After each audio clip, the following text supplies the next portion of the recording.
O Executivo boirense decidiu tamén abrir os paseos públicos e as áreas verdes do municipio, que ata o de agora estaban pechados. Con esta medida pretende que pais e fillos poidan empregar estes espazos para os seus paseos diarios, tras a autorización do Goberno Central.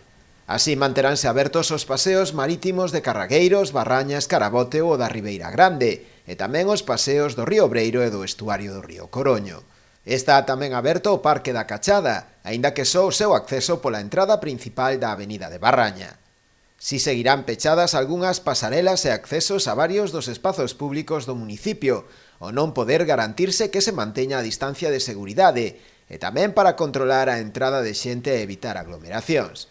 Dende o Concello tamén informaron de que a Policía Local incrementará estes días os controis, sobre todo destas áreas, para coidar que non se usen nin se acceda a parques infantís e biosaudables, espazos recreativos e áreas e instalacións deportivas que seguen pechadas ao público.